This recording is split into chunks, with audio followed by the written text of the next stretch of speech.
శ్రీ పద్మావతి శ్రీనివాసం. శ్రీనివాసుడు అంటే శ్రీకి నివాసమైన వాడు అని అర్థం. అంటే తన అర్ధాంగి అయిన లక్ష్మిని వక్షస్థలం మీద భద్రంగా ఉంచుకుంటాడు ఈయన. మరి వెంకటేశ్వరుడు అంటే పాపాలు పోగొట్టే వెంకటాచలం మీద నివసించే ప్రభువని అర్థం. బ్రహ్మమానసపుత్రుడైన నారద మహర్షి ముల్లోకాలు సంచరిస్తూ ఒకనాడు తన తండ్రి అయిన బ్రహ్మదేవుని దర్శించడానికి సత్యలోకానికి వెళ్ళాడు. ఆ సమయంలో నలువ పద్మాసనంపై కొలువు తీర్చి ఉన్నాడు. నలువ అంటే 4 ముఖములు కలవాడు బ్రహ్మ అని అర్థం.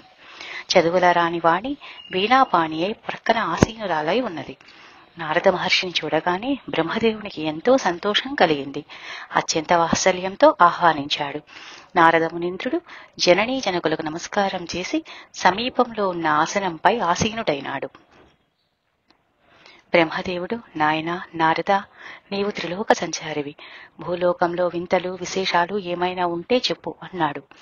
నారదుడు, స్వామి, ఏమి చెప్పేది? భూగోళమంతా గందరగోళంగా ఉంది. భూలోక వాసులందరూ పాపకృత్యాలకు పాల్పడుతున్నారు. ఎక్కడ చూచినా దురాచారం పెచ్చరిల్లిపోతున్నది. నీతి నిజాయితీ ఎక్కడా కనిపించడం లేదు. తల్లిదండ్రుల మాటలు తనయులు వినడం లేదు. దేశమంతటా ద్వేషం రోషం తాండవిస్తున్నాయి. ధర్మాసక్తి భగవద్భక్తి పూర్తిగా లోపించాయి. జనులందరూ స్వార్థపరాయణులై సమైక్య భావం లేకుండా జంతువుల్లా సంచరిస్తూ ఉన్నారు అంటూ భూలోక వృత్తాంతం పూసగుర్చినట్టుగా చెప్పాడు.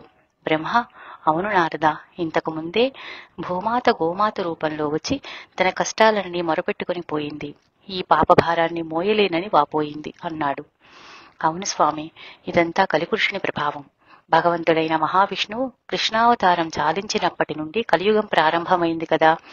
కలిపురుషుని ప్రభావం మనుషులను తప్పుద్రోవ పట్టిస్తున్నది. మానవులలో మానవత్వాన్ని మేల్కొల్పి మంచి మార్గంలో నడిపించే ప్రయత్నం ఏదైనా చేయాలి అని ఆలోచనగా పలికాడు నారదుడు. నిజమే నారద, భగవంతుడు ఏదో రూపంలో మళ్లీ భూలోకంలో అవతరించితే గాని భూమాత కష్టాలు తీరవు. ప్రజల హృదయాలలో వినయ విధేయతలు విశ్వాసము నెలకొనవు. ఈ మహాకార్యం నీ వల్లనే నెరవేరాలి. ఏ విధంగానైనా సరే పురుషోత్తముడు భూలోకంలో పుట్టి తీరాలి. భగవంతుడైన శ్రీకాంతుణ్ణి ప్రత్యక్షంగా దర్శించి నమస్కరించి సంకీర్తించి మానవ జాతి ధరించాలి. నాస్తికత్వం అంతరించాలి అని గంభీరంగా తలలు పలికిస్తూ అన్నాడు చతుర్ముఖుడు. నారదుడు బ్రహ్మదేవుని మాటలు విని, తండ్రి, మీరు సత్య సంకల్పులు. మీరు ఏది కావాలని సంకల్పిస్తే అది జరిగి తీరుతుంది. మీ ఆశీస్సులు ఉంటే శ్రీమన్నారాయణుడు మళ్లీ అవనిపై అవతరించే ప్రయత్నం చేస్తాను అని వారికి ప్రమాణం చేసి భూలోకానికి ప్రయాణమైనాడు నారదుడు. నారదుడు భూలోకానికి వచ్చేసరికి సరిగ్గా అదే సమయంలో అత్రి, కశ్యపుడు, జమదగ్ని మొదలైన మునీశ్వరులందరూ ఒక మహాయజ్ఞాన్ని ప్రారంభించారు. నారదుడు మహామునులను సమీపించాడు. ఆ దేవర్షి రాకకు మహర్షులు సహర్షులై స్వాగతం పలికారు. పరమనిష్ఠాగరిష్ఠులైన ఆ మహర్షులను చూచి బ్రహ్మమానసపుత్రుడు, మునీంద్రులారా, విశ్వశ్రేయస్సు కోసం మీరు చేయబోతున్న ఈ మహాయజ్ఞం నాకు ఎంతో సంతోషాన్ని కలిగించింది.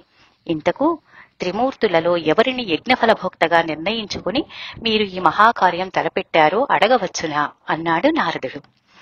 అందుకు సమాధానంగా కశ్యపుడు, దేవర్షి, బ్రహ్మ విష్ణు మహేశ్వరులలో ఎవరు అన్ని విధాలా యజ్ఞఫలాల్ని అందుకోవడానికి అర్హులో మీరే సెలవియ్యండి అని పలికాడు. అప్పుడు నారదుడు, దానికంత ఆలోచన దేనికి? త్రిమూర్తులను పరీక్షించి వారిలో సత్యగుణ సంపన్నుడు ఎవరో ఆయనని యజ్ఞపురుషుడిగా ఎన్నుకోండి అన్నాడు. నారదుని మాటలు విన్న అత్రి మహర్షి, మునీంద్ర, త్రిమూర్తులను పరీక్షించే శక్తి సంపన్నుడు మాలో ఎవరు ఉన్నారు అన్నాడు. ఆ మాటలు విని, అదేమిటి, మీరు సామాన్యులా? మీలో సృష్టికి ప్రతిసృష్టి చేయగల ప్రతిభావంతులు ఉన్నారు. స్వర్గాధిపతి అయిన దేవేంద్రుని సైతం గడగడలాడింపగల తపస్సంపన్నులు ఉన్నారు. త్రిమూర్తులను కూడా పసిపాపలను చేసి ఆడించగల శక్తివంతులు ఉన్నారు. అందరికంటే అరికాలిలో జ్ఞాననేత్రం గల మహామహుడు ఈ భృగు మహర్షి ఉన్నాడు. ఈ మహానుభావుడు సామాన్యుడా? అమోఘ తపోదీక్షా దురంధరుడు, అనన్య సామాన్య మహిమోపేతుడు అంటూ భృగు మహర్షిని పొగడసాగాడు నారదుడు ఉత్సాహంగా. నారదుని పొగడ్తలకు భృగు మహర్షి కనుబొమ్మలు కదిలిస్తూ గడ్డం దువ్వుకుంటూ, అవును, అభ్యంతరం లేదు, నేను వెళ్లి త్రిమూర్తులను పరీక్షించి నిగ్గు తేల్చుకొని వస్తాను అన్నాడు సగర్వంగా. నారదుడు, తథాస్తు, అలాగే కానివ్వండి. నిజానికి మీకంటే ఈ విషయంలో సమర్థులు మరెవరున్నారు అన్నాడు. మునులందరూ భృగు మహర్షి వైపు చూచారు. భృగు మహర్షి దేవర్షిని విలాసంగా తిలకిస్తూ, సరే ఇప్పుడే బయలుదేరుతున్నాను, కార్యాన్ని సాధించుకుని వస్తాను అని దండాన్ని కమండలాన్ని పట్టుకుని లేచాడు. నారదులు లోపల నవ్వుకుంటూ, ఈ దెబ్బతో ఇతని అహంకారం అణుగుతుందిలే అనుకున్నాడు. బ్రహ్మదేవుని సంకల్పానికి ఈ విధంగా నారదుడు అంకురార్పణ కావించాడు. మునులందరి దగ్గర సెలవు తీసుకుని వీణ మీటుకుంటూ నారద మహర్షి ఒకవైపు, త్రిమూర్తులను పరీక్షించడానికి భృగు మహర్షి మరోవైపు వెళ్లిపోయారు. అది సత్యలోకం. సరస్వతీదేవితో పాటు చతుర్ముఖుడు సువర్ణ పద్మాసనాసీనుడై ఉన్నాడు. సత్యలోకమంతా నిత్య కళ్యాణం పచ్చతోరణంగా ఉంది. బ్రహ్మదేవుడి చతుర్ముఖాల నుండి చతుర్వేదాలు ధ్వనిస్తున్నాయి.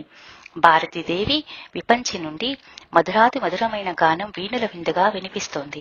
బ్రహ్మర్షులు, దేవర్షులు, మహర్షులు పరివేష్టించి ఉన్నారు. సుర, గరుడ, గంధర్వ, కిన్నెర, కింపురుష, సిద్ధ, సౌధ్య, విద్యాధరాదులు పరమేష్టిని ప్రస్తుతిస్తున్నారు. భృగు మహర్షి బ్రహ్మసభలోకి ప్రవేశించాడు. సభాసదులు ఎవ్వరూ ఆయన రాకను గుర్తింపలేదు. అందరూ వాణి వీణాగాన మాధుర్యంలో మైమరిచి ఉన్నారు. భృగు మహర్షి బ్రహ్మదేవుణ్ణి సమీపించాడు. సభ్యులందరినీ పరికించి చూచాడు. కాని ఎవ్వరూ ఆయనను కూర్చోమనలేదు. భృగు మహర్షి ఆత్మాభిమానం దెబ్బతిన్నది. తనంత వాడు వస్తే ఈ బ్రహ్మదేవుడు పలకరించడేమిటి, కూర్చోమనడేమిటి అనుకుంటూ ఒక మాటు అందరి వైపు చూచి తానే అక్కడ ఉన్న ఒక ఉన్నతాసనం మీద ఆసీనుడైనాడు. బ్రహ్మదేవునికి నమస్కారం కూడా చేయకుండా కూర్చున్న భృగుమునీంద్రుని తిరస్కార వైఖరి చూసి ఆ సభలోని వారంతా ఏవగించుకున్నారు. ఆయన నిర్లక్ష్య ప్రవర్తనకు సృష్టికర్త కూడా అసహ్యించుకున్నాడు. తన రాకను ఎవరూ పట్టించుకోనందుకు పట్టరాని ఆగ్రహం వచ్చింది భృగు మహర్షికి. ఎందుకు 4 ముఖాలు ఉన్నాయి ఈ బ్రహ్మకు? పెదవి కదల్చి పలకరించాడు. కన్నెత్తి చూడడు. ఎంత గర్వం, ఎంత రాజసం! ఇతడు యజ్ఞఫలభోక్తగా ఏమాత్రం అర్హుడు కాడు అనుకుంటూ చివాలున లేచి వెళ్లిపోయాడు భృగువు. నలువ సభలో నగవుల పాలైన భృగువు కైలాసానికి ప్రయాణమైనాడు. అది కైలాసం. సంధ్యారుణ కాంతుల్లో వెండికొండ బంగారు కొండ మాదిరిగా దగదగా మెరిసిపోతున్నది. లోపల ప్రమధుల కోలాహలం వినవస్తున్నది. ఇంద్రాది దిక్పాలకులు స్వామి దర్శనం కోసం వేచి ఉన్నారు. ద్వారం వద్ద నందీశ్వరుడు నిలబడి ఉన్నాడు. భృగు మహర్షి లోపలికి వెళ్లబోయాడు. ఆగు! నందీశ్వరుడు గర్జించాడు. మేము ఇప్పుడు శివుణ్ణి దర్శించాలి. ఇది సమయం కాదు, కొంచెం సేపు వేచి ఉండాలి అన్నాడు నందీశ్వరుడు. మేమెవరమో తెలిసే మాట్లాడుతున్నావా అన్నాడు భృగువు. ఎవరైనా వెళ్లడానికి వీలు లేదు అన్నాడు నంది. భృగు మహర్షి జ్ఞాననేత్రం ద్వారా లోపల పరమేశ్వరుడు తాండవం చేస్తున్నట్లు తెలుసుకున్నాడు. నేను పరమశివుణ్ణి పరీక్షించడం కోసం ఇక్కడికి వచ్చాను. తక్షణం లోపలికి పోవాలి, దోవ ఇవ్వు అన్నాడు భృగువు. వీలు లేదని ఇంతకు ముందే చెప్పాను అన్నాడు నంది. మేము శాపాయుధులం తెలుసా అన్నాడు భృగువు. తెలుసు తెలుసు, బాగా తెలుసు. మీ శాపాలు కోపాలు ఇక్కడ ఎందుకూ కొరగావు. ఇది కైలాసం అని సమాధానమిచ్చాడు నంది.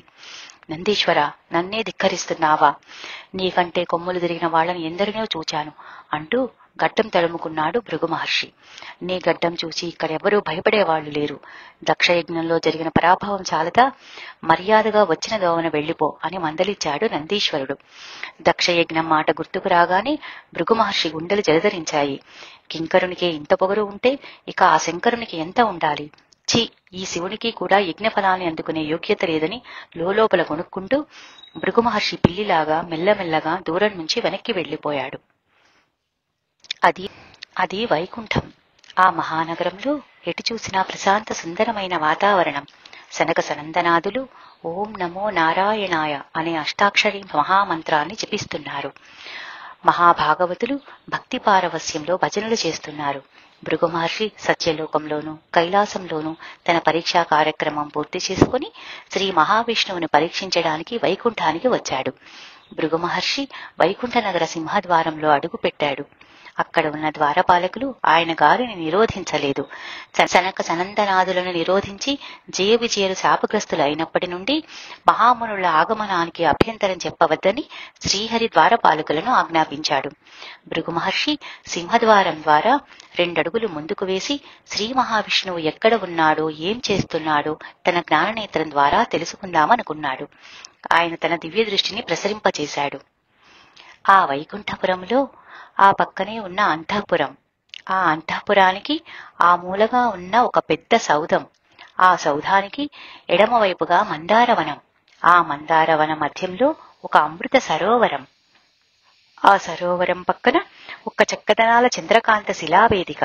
ఆ వేదికపై సుగంధాలు గుబాళిస్తూ చలువలు వెదజల్లే కలువ పూల పానుపు. ఆ పానుపుపై సరస సల్లాపాలతో మునిగి తేలుతున్నారు లక్ష్మీనారాయణులు. భృగు మహర్షి గబగబా ఉద్యానవనంలోకి వెళ్లాడు. ఆ సరోవరం ప్రక్కన నిలబడి ఆ దంపతుల ప్రణయ సన్నివేశాన్ని చూచి మహర్షి సహించలేకపోయాడు. ఆనాడు సుదర్శన చక్రంతో తన భార్య శిరస్సు ఖండించి తనకు పత్ని వియోగం కలిగించిన విష్ణువు ఈనాడు ఈ విధంగా శ్రీదేవితో కలిసి కులకటం తిలకించిన భృగు మహర్షి హృదయం దహించుకుపోయింది. ఎంతటి స్వార్థపరులు ఈ దేవతలు!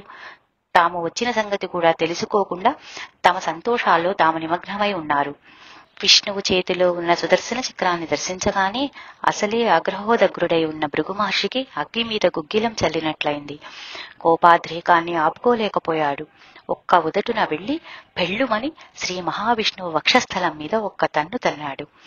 ఆ హఠాత్ సంఘటనకు లక్ష్మీదేవి నిశ్చేష్టురాలై లేచి నిలబడింది.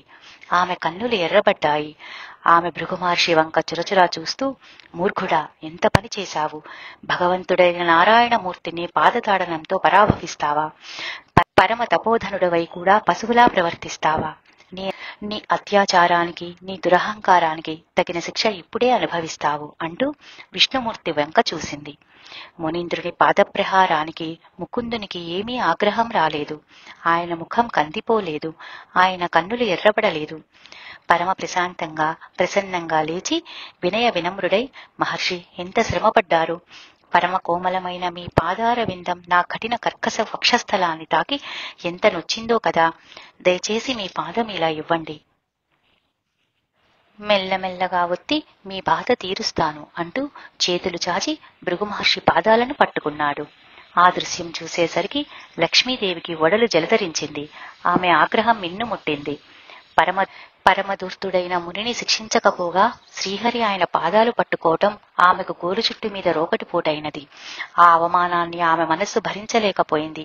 సకల భువనాధీశుడు శ్రీమన్నారాయణుడు వేదాంత వేద్యుడైన శ్రీ మహావిష్ణువు బ్రహ్మేంద్రాది దేవతా పూజితుడైన పురుషోత్తముడు ఒక మానవాధముని పాదాలు పట్టుకోవటమా? అది తనను తన్నిన దూర్తవర్తనుని దురహంకారుని చరణాలు స్పృశించటమా? ఎంత శోచనీయం! లక్ష్మి ఒక్క క్షణం కూడా ఆ దృశ్యాన్ని చూస్తూ నిలబడలేకపోయింది. ఆ దేవి దేవాది దేవుని అనాగరిక చర్యకు ఏవగించుకుని శరశర అంతఃపురం లోపలికి వెళ్లిపోయింది. ఆ దేవదేవుడు భృగు మహర్షి పాదాలు తన అరచేతిలో స్పృశిస్తున్నాడు. ఆయన సహనభావానికి ముని దిగ్భ్రాంతుడై అలాగే చూస్తున్నాడు. శ్రీహరి భృగు మహర్షి పాదాల్ని చేతులలోకి తీసుకుని ఓర్పుగా, నేర్పుగా, ఓదార్పుగా మెల్లమెల్లగా వత్తుతున్నట్లు నటించి చిటుక్కుమని అరికాలులో ఉన్న జ్ఞాననేత్రాన్ని చిదిమివేశాడు. ఇంకేముంది? భృగు మహర్షి నిశ్చేష్టుడయ్యాడు, నిస్తేజుడైనాడు, నిర్వీర్యుడైనాడు. ఆయన అహంకారమంతా అణిగిపోయింది. తాను ఎంత దుందుడుకు పనిచేశాడో ఆయనకు అప్పుడు అర్థమైంది. ఆయన శరీరం కంపించింది. ఆయన కంఠం గద్గదమైంది. స్వామి జగన్నాథ, నా అపరాధం క్షమించు, నన్ను మన్నించు అంటూ విష్ణువుని పాదాల మీద పడి ఎక్కి ఎక్కి ఏడ్చాడు భృగువు. శ్రీహరి అతన్ని లేవనెత్తి, తపోనిధి, విచారించకు, జరిగిందేదో జరిగిపోయింది. నీవు నా బిడ్డ వంటి వాడవు. బిడ్డలు చేసిన పొరపాట్లు జననీ జనకులు లెక్క చేయరు. నీ పరీక్ష ముగిసింది కదా, నీవిక వెళ్లవచ్చు అన్నాడు. భృగు మహర్షి కన్నీరు తుడుచుకుంటూ, స్వామి, నీవు దయాసముద్రుడవు, సత్వగుణ సంపన్నుడవు. నా అజ్ఞానాన్ని దూరం చేసి నాకు జ్ఞానోదయం కలిగించావు, నన్ను అనుగ్రహించావు. మా భూలోకానికి వచ్చి విశ్వశాంతి కోసం మేము చేస్తున్న మహాయజ్ఞ ఫలాన్ని అందుకుని మమ్మల్ని కృతార్థుల్ని చేయి అని చేతులొగ్గి ప్రార్థించాడు. శ్రీమన్నారాయణుడు అలాగే అనే తన అంగీకారాన్ని తెలిపాడు. భృగు మహర్షి భూలోకానికి తిరిగి వచ్చి తన రాక కోసం ఎదురుచూస్తున్న మునీంద్రులందరికీ అన్ని విషయాలు చెప్పాడు. మహర్షులందరూ సంతుష్టాంతరంగులై విశ్వశాంతి మహాయజ్ఞాన్ని విజయవంతంగా నెరవేర్చారు. యజ్ఞఫలాన్ని మహావిష్ణువుకు సమర్పించారు. మొదటి భాగం ఇంతటితో సమాప్తం. రెండవ భాగాన్ని తదుపరి వీడియోలో కొనసాగిద్దాం. నమస్కారం.